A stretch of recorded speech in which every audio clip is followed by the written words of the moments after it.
Bien, saludos cordiales a todos los jóvenes que se conectan a esta nueva sesión del curso de Educación Cívica de la Mejor Academia del Sur del Perú, la Academia Bryce. El día de hoy, muchachos, vamos a trabajar esta parte que se llama democracia y Estado. Entonces, vamos a comenzar. Cuando nosotros hablamos de democracia, ¿ya? Cuando hablamos del sistema democrático, estamos hablando de una forma de gobierno, ¿ya? Donde el poder es ejercido por el pueblo. En democracia, es una forma de gobierno donde el poder es ejercido por el pueblo. Ahora, si lo analizamos mejor, la democracia es un estilo de socialización o interacción. Se decide cómo se va a vivir, ¿no? En la Constitución, el artículo 45 nos dice que el poder emana del pueblo y quienes lo ejercen lo hacen con las limitaciones y responsabilidades que las leyes y la Constitución establecen. Entonces, el hecho de vivir en democracia implica que el gobierno, al final de cuentas, democracia implica que el gobierno es del pueblo, ¿no? Demos es pueblo, Kratos gobierno, gobierno del pueblo. Gobierno del pueblo, por el pueblo, para el pueblo. Ya. Se supone que en democracia las decisiones van en función a lo que determina la mayoría, ¿no? Y vivir en democracia implica precisamente el respeto de lo que determina la mayoría. O sea, las personas pueden presentar nociones, pero aquí la decisión de la mayoría es la que se toma en consideración. Por ejemplo, en el proceso electoral. ¿Ya? En el proceso electoral muchas personas no están de acuerdo con los candidatos que han llegado a esta segunda vuelta, pero es lo que hay, ¿no? Y por alguno de ellos hay que votar. Y ganará alguno de ellos, y probablemente un grupo de personas no esté de acuerdo, pero se tendrá que respetar la decisión del pueblo. Eso implica vivir en democracia. ¿Listo? Ahora, en el caso de la democracia, obviamente el poder no es absoluto, o sea, cuando se delega poder, ¿ya? El poder se delega con responsabilidades y con límites, porque recuerden que en la distribución del poder que tiene el Estado, eh, en la distribución que tiene el Estado, el poder en general está distribuido, ¿no? En poder ejecutivo, poder legislativo, poder judicial. Entonces, este poder no es que se utiliza o se entrega de forma absoluta, ¿ya? Bien.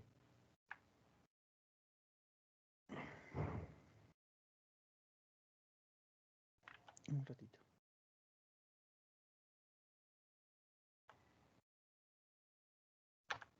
Ya. Cuando hablamos de los principios de la democracia, entonces, para que haya democracia, primero, tiene que haber un respeto por los derechos humanos.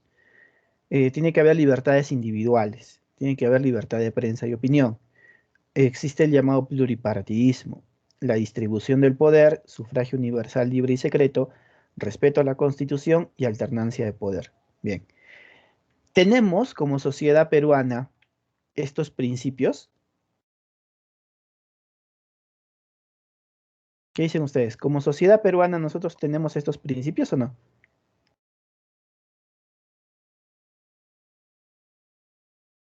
No, profesor. ¿Cuáles son los que no cumplimos?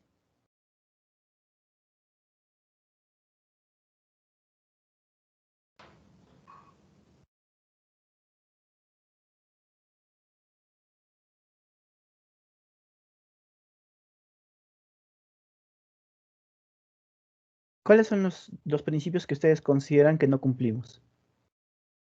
Respeto por derechos humanos. Ya, entonces ustedes Respeto por la consideran, Constitución.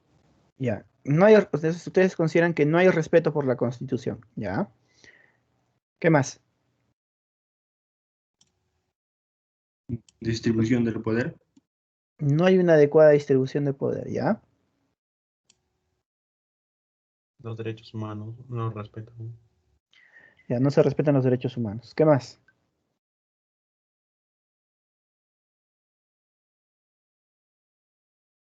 Sufragio universal, libre y secreto. Sufragio universal, libre y secreto. ¿Eso no existe?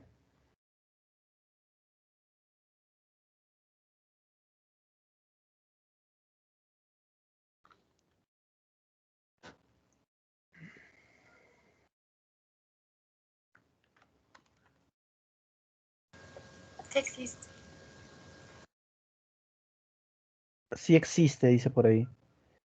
La realidad es que sí, es verdad, no hay un respeto absoluto por los derechos humanos, hay vulneraciones a los derechos humanos, lo sabemos, que es algo que tiene que cambiar. En cuanto a la libertad individual, eh, ¿qué podríamos decir de la libertad individual? Obviamente eso es un derecho, ¿no? Que todos los seres humanos poseen, que en términos generales tiene que ver, pues, con la voluntad que tienen las personas para poder tomar decisiones, para poder actuar, ¿no? Sí existe, porque las personas pueden tomar decisiones entre lo bueno y lo malo. Hay libertad de prensa y de opinión. La verdad es que nos guste o no, hasta antes de la segunda vuelta había, ¿no? Ahora en la segunda vuelta hemos visto cómo los medios de comunicación eh, se han, se han parcializado. ¿Ya? Los medios de comunicación se han parcializado. Pero en teoría hay pues libertad de prensa y opinión, ¿no? Por ejemplo, durante la época de Vizcarra, cuando Vizcarra era presidente, miren cómo existía Willax y si sigue existiendo Willax, ¿no? Ahora la mayoría de los medios de comunicación han tomado más o menos ese mismo rumbo que Willax, pero bueno. Pluripartidismo. ¿Existe pluripartidismo? Sí, hay muchos partidos políticos. Yo en lo personal considero que muchos partidos políticos, no ayudan, fragmentan a la democracia en el caso del Perú, ¿no? Por ejemplo, en Estados Unidos hay un sistema solamente bipartidista. En Estados Unidos hay demócratas y hay republicanos, no hay más. Solo demócratas y republicanos. En cambio, en el caso del Perú, pues tenemos muchos partidos políticos, ¿no? Que en realidad ni son partidos políticos, ¿no? En la práctica no son partidos políticos, ¿no? En la práctica solamente terminan siendo agrupaciones, ¿no? Que se juntan al final de cuentas para poder realizar pues algo, ¿no? ¿O ustedes consideran que sí hay partidos políticos?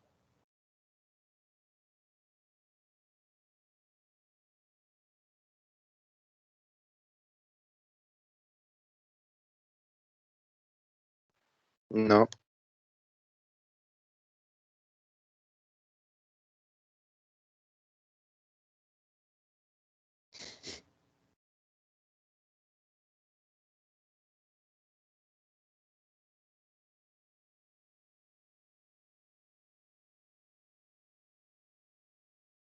Ya, entonces no necesariamente, ya, no necesariamente tendría que ser un sistema pluripartidista, ¿no?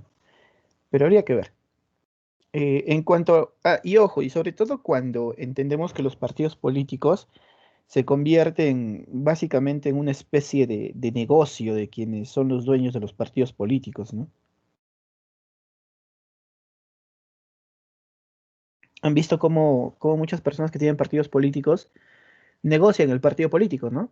Ven que una persona quiere postular y dice, ya tengo inscripción, te vendo, te alquilo, ¿no? Mi partido político. Y eso pasa, ¿no? Ahora, en cuanto a la distribución del poder, pues hay distribución de poder. El problema es la fiscalización del uso de ese poder. Hay sufragio universal y secreto. No hay respeto a la Constitución y es algo que tiene que cambiar. Y la alternancia de poder, bueno, de una u otra forma hay alternancia de poder, ¿no? Hoy en día, de una u otra forma, hay alternancia de poder.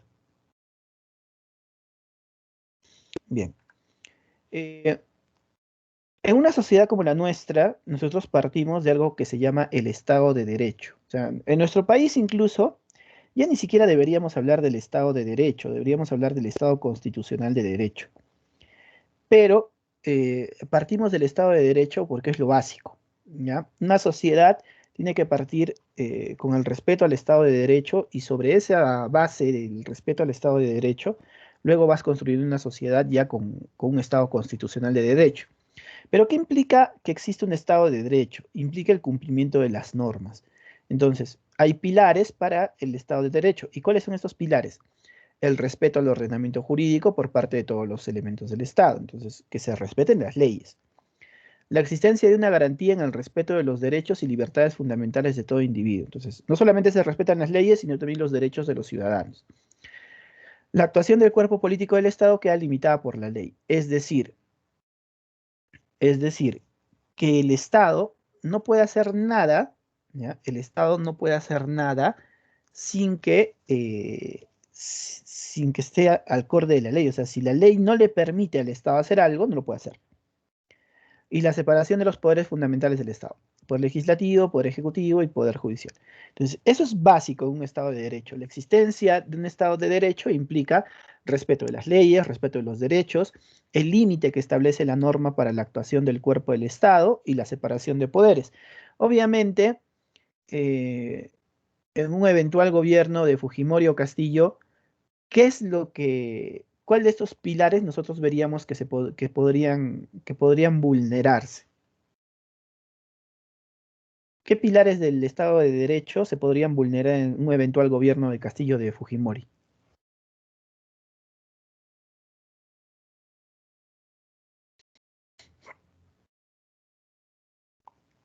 Chicos, muchachos,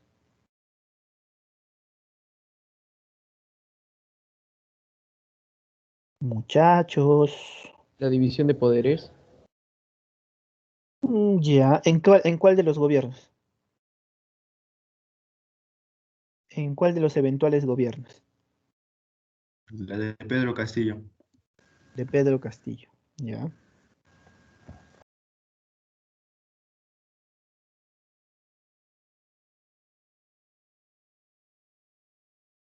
El respeto a los derechos y libertades.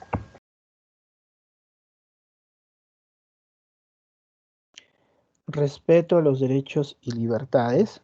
¿En qué gobierno? Castillo. Castillo. ¿Qué más?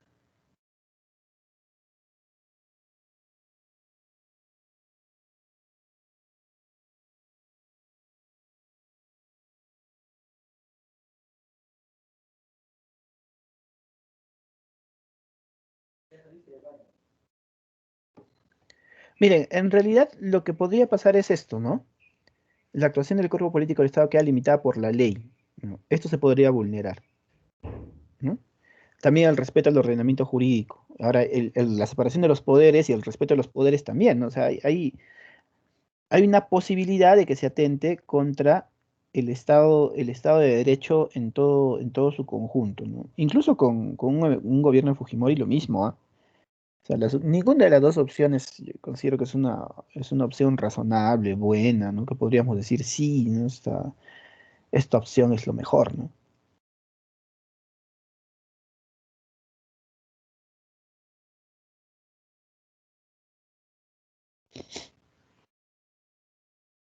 Bien. Ahora, ¿qué atenta contra un Estado de Derecho? Lo que decíamos, ¿no? El incumplimiento de las leyes, ¿ya? El incumplimiento de las leyes atenta contra un Estado de Derecho, el abuso del poder atenta contra un Estado de Derecho y la corrupción. Ahora, definamos corrupción. ¿Qué es corrupción, muchachos? Utilizar beneficios para utilizar tus responsabilidades para tu favor. Ya.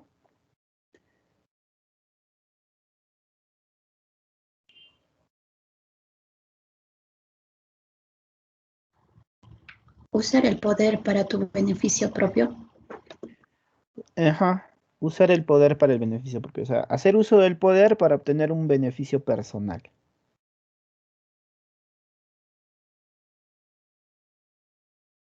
¿No? Usar el poder para obtener un beneficio personal. Eso es lo que sucede con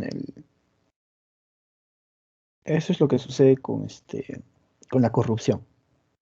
Entonces, la corrupción no solamente se da a nivel de estatal, a nivel de funcionarios, sino que también la corrupción se da entre las personas.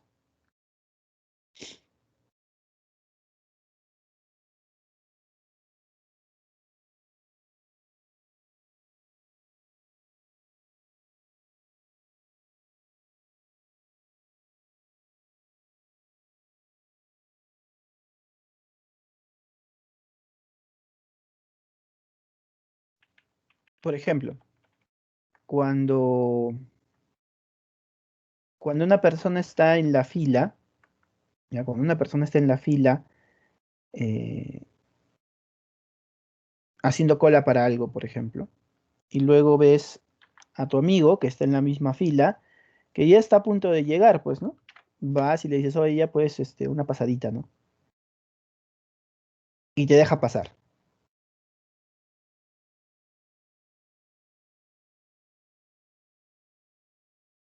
Y te deja pasar.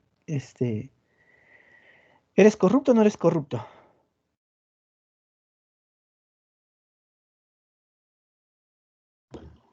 Sí, Sí, pues, ¿no? Porque estás haciendo uso de tu poder, en este caso el poder de tu amistad, para obtener un beneficio personal.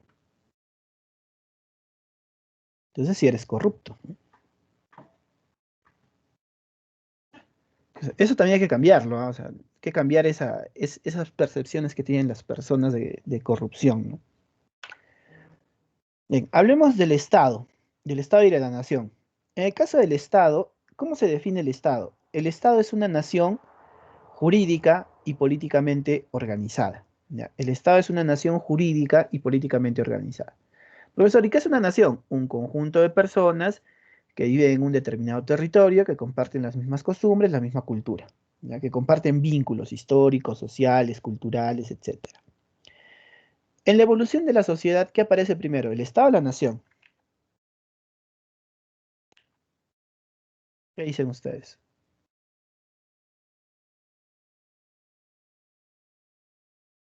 ¿Qué aparece primero? ¿El Estado o la nación?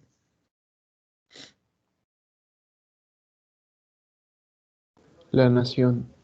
La nación, ¿no? Primero aparece una nación y esta nación se convierte en un Estado. Esa es la evolución natural de toda sociedad, ¿ya? Eh, en el caso del Perú, el Perú es un caso raro, ¿ya? Porque, a ver, ¿qué pasó con el Perú? ¿El Perú se independiza o lo independizan?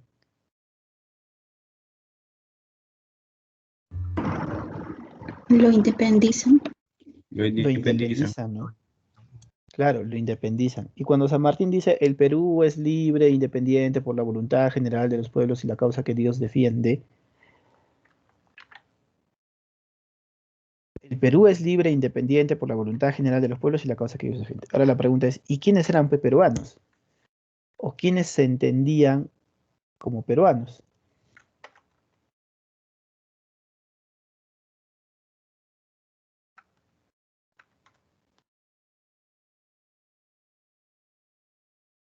Las personas que habitaban el territorio. Las personas que habitaban el territorio. ¿Ya? Ninguno, porque estaba dividido, creo, ¿no? Había pues este Originarios. pequeño problema de la construcción de la nación, ¿no? O sea, quienes son los verdaderos artífices, si quieres llamarlo así, del proceso de independencia, no son ni los indígenas ni los españoles, ¿no? Son los mestizos, pues los criollos, los que entran, los que crean, por ejemplo, la sociedad amantes del país, ¿no? Entonces el problema es que el indígena lo que quería era volver a sus orígenes, ¿no? Al imperio de los incas, esto. Los españoles no les importaba, pues ellos querían hacer dinero nada más, ¿no? El criollo medio que, ¿no? Entonces cuando San Martín hace la independencia, había un país muy fragmentado, no solamente socialmente, sino también culturalmente, ¿no? Entonces, era difícil que se pudiera instaurar un gobierno que fuera incluyente porque no existía una nación como tal, ¿no? O sea, había un conjunto de naciones, si quieres llamarlo así, ¿no? Porque obviamente muchos tenían sus propios vínculos, costumbres, culturas, etcétera, pero no una nación unida bajo un ideal común, ¿no? Yo siempre les decía, o les digo, que vean esta serie que está en Netflix que se llama El último bastión. No sé si lo han visto. Que es una serie de TV Perú, ¿no? ¿La han visto o no la han visto? No. No, profe, no. No. Sí. No.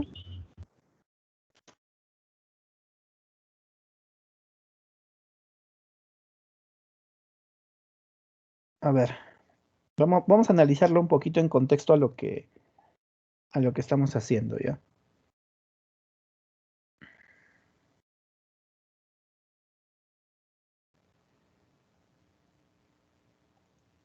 A ver, veamos.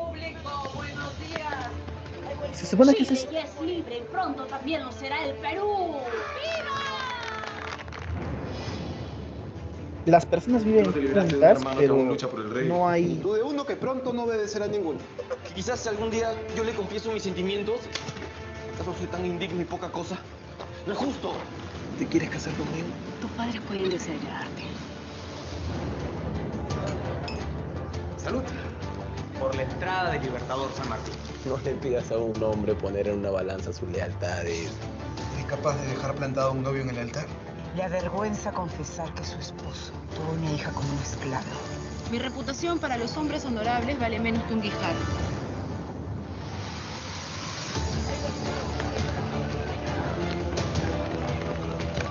Los artículos que escribe son cada vez más osados. ¿A dónde vas?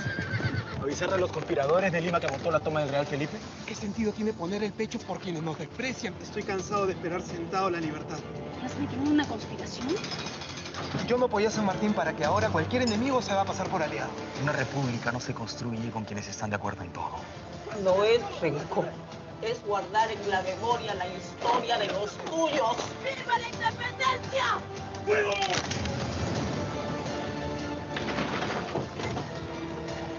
Tu nombre no quedará escrito en la historia, Paco.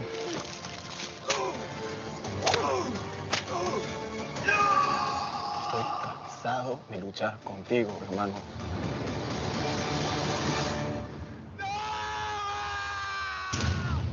Pronto por TV Perú. Si es que la han visto, genial, pues, ¿no? Si no la han visto, yo se les recomiendo que la vean. Más allá de eso, claro, hay un contexto que hay que analizar aquí, ¿no? O sea, mira la división que existe entre una sociedad y eso continúa incluso después de la proclamación de independencia, ¿no? O sea, San Martín proclama la independencia en el Perú, pero más de la mitad del país estaba todavía ocupada por los españoles. Entonces hay un enfrentamiento, ¿no? Y ya conocemos pues la historia como es, ¿no? Pero había una sociedad unida. O sea, llega la independencia y encontramos una nación constituida, una nación que dicen, bueno, vamos a dejar de lado nuestras diferencias y vamos a trabajar por un futuro mejor hacia adelante. No, todo lo contrario, ¿no? Había división.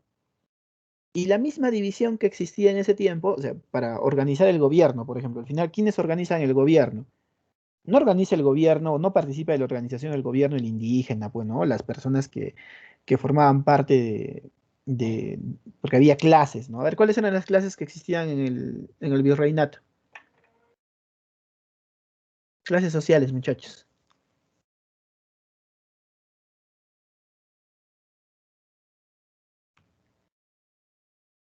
No vamos a hacer sesión espiritista, ¿o sí?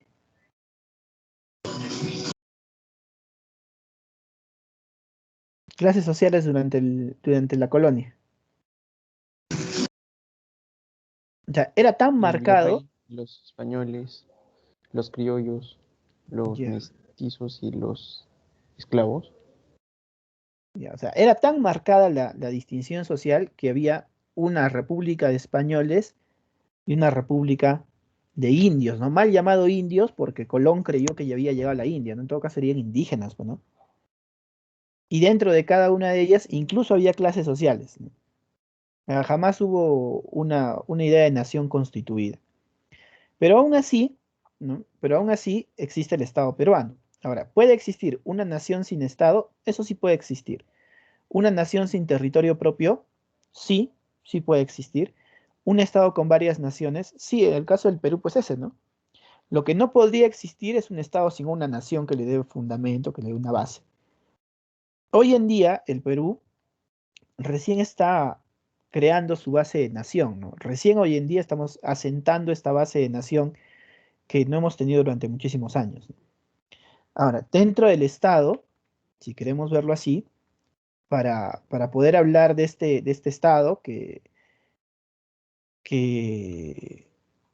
existe, pues el Estado tiene que estar en función de algunos principios, ¿no? El principio de legalidad, que tiene que ver con establecer el orden en el Estado, el principio del bien común, que se basa en la existencia del Estado para poder tutelar a la población, ¿no? Ayudar a la población, subsidiar a la población, un principio democrático que tiene que ver con la libertad de expresión, con que el pueblo ejerza su soberanía, un principio de responsabilidad entre el Estado y la población, para que sean parte, para que tengan sus derechos y deberes, para que puedan hacer uso de sus derechos y deberes, y también sean responsables en participar en igualdad de condiciones en sacar adelante el Estado, ¿no? O sea, no solamente el Estado es algo que existe y ya, ¿no? O sea, no solamente le podemos exigir todo al Estado, sino que también tenemos que colaborar con él. Ahora, para que exista el Estado necesita estos elementos, ¿no? Los elementos fundamentales o esenciales del Estado son población, territorio, soberanía. Cuando hablamos de población, hablamos del conjunto de personas que viven en este determinado territorio. El territorio es el espacio geográfico, el soporte físico de la nación y el Estado. Este territorio es inalienable e inviolable, comprende suelo, subsuelo, espacio aéreo y dominio marítimo hasta las 200 millas. Ahora, luego tenemos a la soberanía, que va asociada al ordenamiento jurídico, ¿no? Entonces, ¿por qué? Porque la soberanía es la capacidad que tiene el Estado para organizarse y para hacer cumplir sus leyes. La soberanía se entiende en un plano político, económico y social, ¿no? Y como parte de esta soberanía, pues está el ordenamiento jurídico, las normas, ¿no? El crear una constitución para que exista un Estado. Características del Estado. Primero, la República del Perú. ¿Qué es una república o qué significa república? Si analizamos qué significa república, viene de res publicae, que significa cosa de todos, ¿ya? La cosa pública, la cosa de todos. ¿Cuál es el verdadero nombre del Perú? Porque Perú es Uchapa. Legalmente, ¿cómo se llama este país? República de Perú. República del Perú, ¿no? Legalmente se llama República del Perú.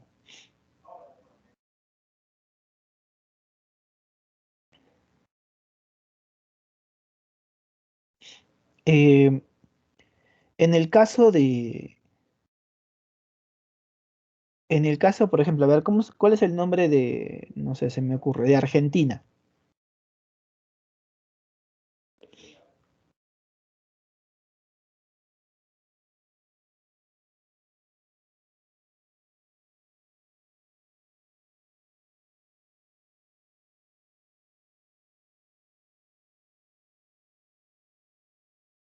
¿Se acuerdan o no? Ah, no se acuerdan.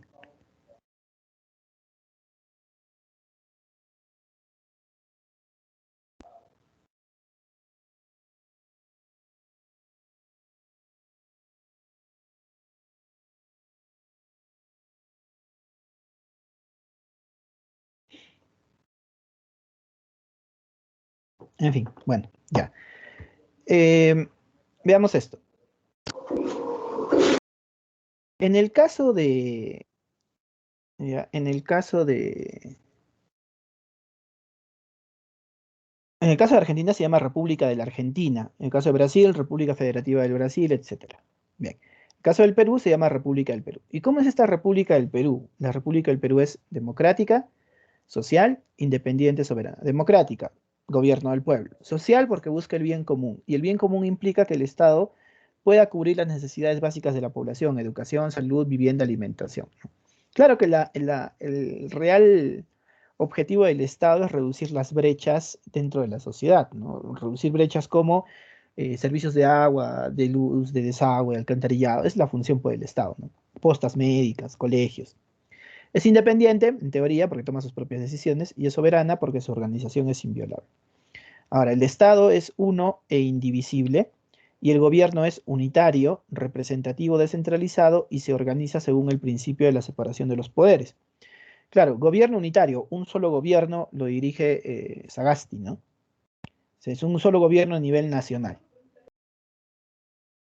Representativo, porque el pueblo elige sus representantes, ¿ya? Elige a sus representantes, medio mal, pero elige. Descentralizado, porque sus funciones se están desconcentrando, ¿no? Se están distribuyendo, y se organiza según el principio de la separación de los poderes. Hay un poder legislativo, un poder ejecutivo, un poder judicial. Cada uno es independiente, pero en teoría se relaciona, ¿ya? El poder, habíamos dicho que emana del pueblo, ¿ya? Y hay un uso, ¿no? El uso del poder no es absoluto, porque queda limitado a las normas del Estado. Ahora, ¿qué sucede si es que alguien usurpa el poder? Porque te dice que ninguna fuerza armada, autoridad, persona puede usurpar el poder. Si hay una usurpación del poder, el pueblo tiene algo que se llama el derecho de insurgencia. ¿Y qué es el derecho de insurgencia? El derecho que tiene el ciudadano para rebelarse en defensa del orden constitucional. O sea, ¿se acuerdan cuando Merino toma el poder?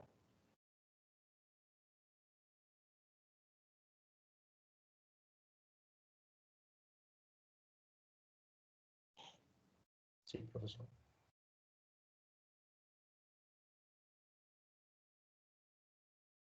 Sí, profesor. Claro, porque uno analiza y dice, bueno,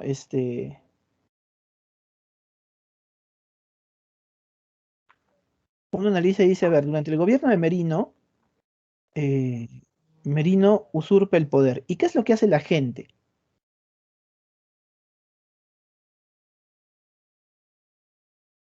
Lo votan. Sale a las calles a Protestas. protestar, ¿no? Huelga.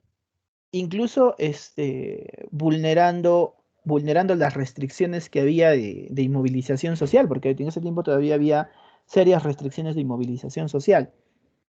Y sin embargo, la gente sale a las calles, ¿no? ¿Y por qué sale a las calles? Porque entiende que hay una usurpación del poder, que Merino está tomando el poder, pero no de manera legal. Por lo tanto, a eso se llama derecho de insurgencia. ¿Y qué es el derecho de insurgencia? Es el derecho que tiene la población para rebelarse en defensa del orden constitucional. ¿Listo?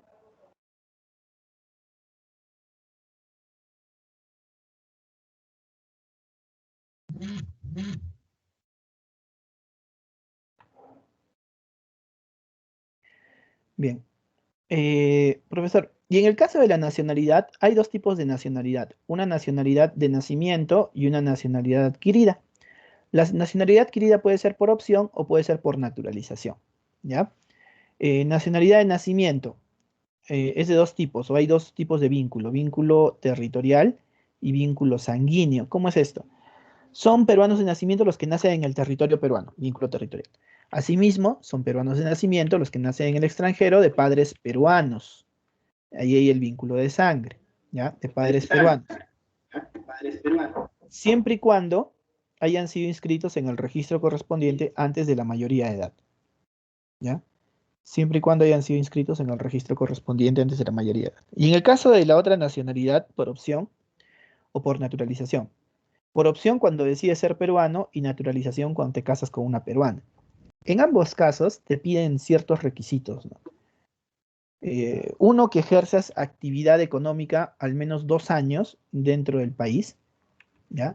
Que ejerzas actividad económica 2 años dentro del país. O sea, por ejemplo, ¿no? El venezolano que le decía a la peruana, oye, ya pues, mira, ¿sabes qué? Te voy a pagar, casémonos porque quiero tener la nacionalidad, ¿no? Pero aún así casándote, y me decía una amiga, ¿no? Me decía, mi amigo me ha dicho, tengo un amigo venezolano que me ha dicho para casarnos porque quiere que le den la nacionalidad. Entonces, ¿qué hago? Me decía. Yo le decía, bueno, fácil, ¿no? O sea, él cumple con el requisito de los 2 años. O sea, hace 2 años ejerce actividad económica en el Perú. O sea, 2 años, cuando tú dices 2 años de actividad económica, lo primero que tienes que hacer es justificar pues actividad económica, ¿no? ¿Y cómo la justificas?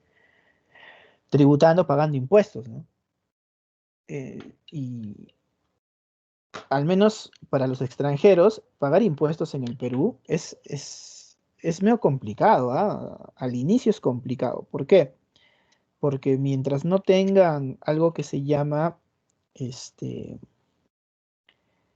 no sean sujetos domiciliados en el país, cuando son sujetos no domiciliados, creo que, si no me equivoco, tributan el 40% de sus rentas, ¿no? Y cuando ya son domiciliados, se sujetan a las normas de tributación, pues, normales, ¿no?, que hay en el país. Pero 2 años, pues, de actividad económica, ¿no? 2 años de actividad económica. Si cumples con esos requisitos, normal, ¿no? Ya puedes adquirir la nacionalidad. Pero si no los cumples, por más que te cases, igual tienes que esperar esos 2 años, ¿no? Bien. Símbolos de la patria. Bandera, escudo, himno nacional. Recuerda que la escarapela no es un símbolo, es un distintivo. Profesor, ¿y por qué? Porque no hay ninguna ley, no hay ninguna norma que le dé valor de símbolo de la patria, ¿no? No hay ninguna norma que le dé valor de símbolo de la patria. Son deberes del Estado. Deberes: defender la soberanía nacional, garantizar la vigencia de los derechos humanos, promover el bienestar general, proteger a la población de las amenazas a su seguridad y promover la integración internacional, particularmente la latinoamericana, ¿no?, en concordancia con la política exterior. Y funciones, porque también tiene funciones, ¿no? Las funciones del Estado son legislativa, ejecutiva, administrativa y judicial. Estas funciones recaen sobre los poderes. Ya, las funciones del Estado recaen sobre los poderes. ¿De acuerdo? Bien, hasta ahí preguntas, muchachos, que me imagino tienen algunas.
Muchachos, hacemos sesión espiritista, comenzamos.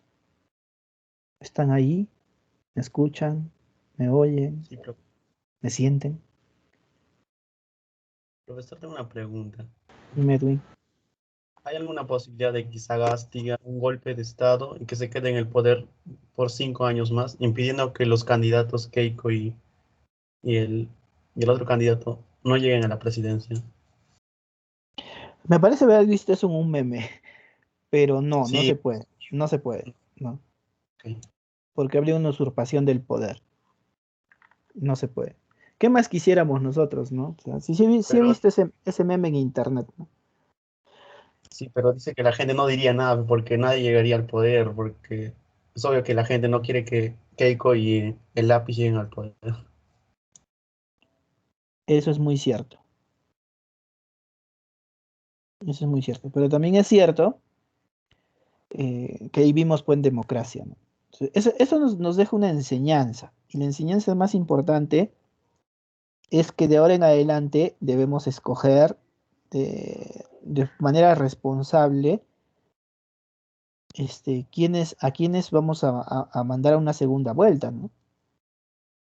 Ya no es cuestión solamente de escoger por escoger, porque miren la situación en la que nos hemos puesto ahora, ¿no?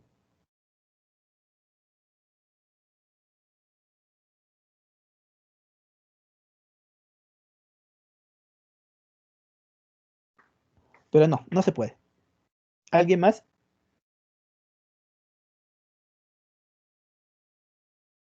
Continúe, bro. Ya listo. Es que en realidad hasta ahí ya terminé el tema. Hasta ahí vamos a cerrar la grabación entonces, chicos, ¿ya?